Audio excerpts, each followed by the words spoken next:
My man, Tan Wan, does not care who sees, folks. He just wants the green, and to be honest, who can blame him? It's used in numerous crafts and may even find its way within several sea-worthy munchies for your pleasure. The sources of this weed of the sea are also numerous, but chances are you're collecting some from seaweed plants that are dotted all about the place. They're found in shallow oceans only, but coral reefs can also house some too, and upon picking them up, you will net a single seaweed. However, these stalks can and will grow back in 3 to 5 days, so no worries there. But, like many things in Shipwrecked, a good source of them may still be a bit too far for you, but we can utilize a trusty trawl net to actually snatch up the stalks themselves. Word of advice though, pick the seaweed off first as to not waste any space in your nets. And with this in mind, you can now replant seaweed spawns where it suits you for some easy weed farms. Wait, that's not what I meant. But other sources include the stinky and bloaty whale carcasses of the sea, following some pretty darn gross explosions though.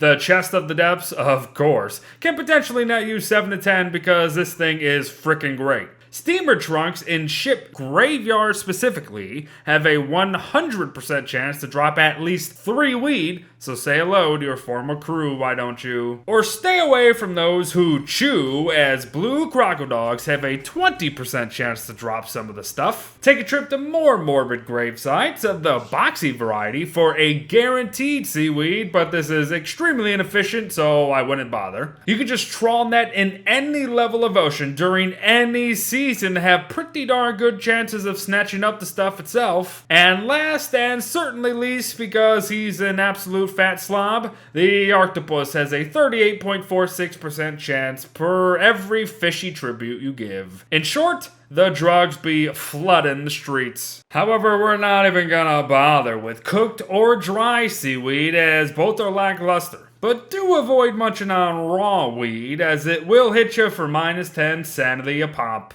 And I'm pretty sure there's a joke in there somewhere. So on to the tools of the trade, starting with the muscle stick. It's a super easy craft, and thank goodness there, as you'll be using quite a few of them, I'm sure. You place them atop those muzzle beds you may have seen now and then, and come some time you'll begin to see some sticking to said sticks. And if we wait a bit longer, really only a day, you can be walking away with 6 total muzzles, each stick for your pleasure.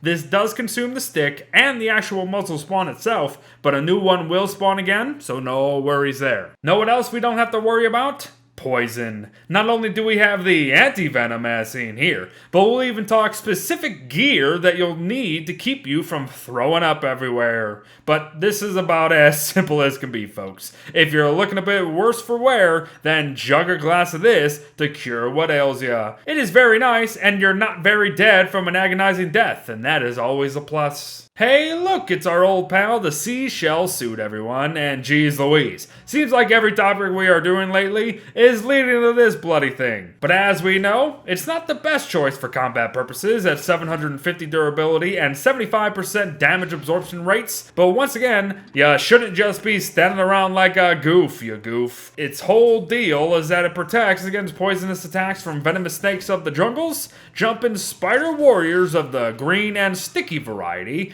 and them annoying, pesky poison mosquitoes of monsoon season. Honestly, for as much crap in jest that I give this thing, it is still very viable. But permission to come aboard, Captain. With very simple materials though, you can become your very own. And when worn, the captain's hat makes it so boats only lose sailing durability at half the rate of normal. For example, an armor boat loses 1 durability every 3.84 seconds normally, but don a hat to see that same boat lose 1 durability every 7.68 seconds instead. But to be honest, I find the hat completely worthless, as this only impacts sailing durability, and not the overall durability when it comes to maybe you crashing in the waves or some combat scenarios. But to each their own. The sea sack is next, and is really one of the only seaweed crafts that will require a bit of work to craft. But it's a good thing we have already gone and caught us a monster tiger shark in the past now, isn't it?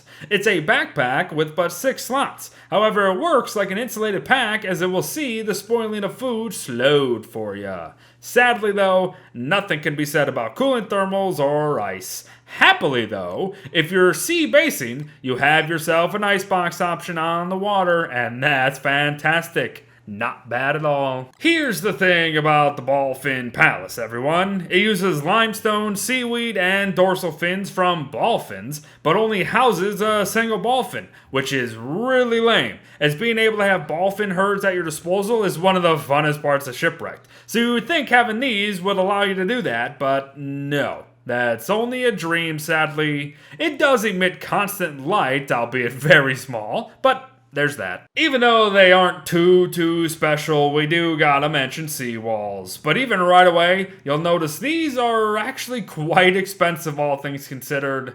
They're the only walls, though, that can be placed on the water, and will be blackened ways for you, but even this is super situational. So for now, they're really just walls. Walls that have seaweed on top of them. And finally, California rolls. So toss together perhaps 2 limpets and 2 seaweed for a food item that heals for 20, fills you up for 37.5, and will net 10 sanity to boot. They are quite tasty and quite simple. Plus, one can trade a roll of weed to the fat squid himself for a free thatch sail daily if they choose. But there you have it, everyone. Specifically, Man Tan Wan and his hopes for the green weed in the spotlight. Yet another very simple resource that lends itself to a plethora of useful crafts and munchies. And heck, that wasn't even everything that it could have gone into either. But thanks for watching, folks. Well wishes to all, and I'll see you in the next one. Bye-bye.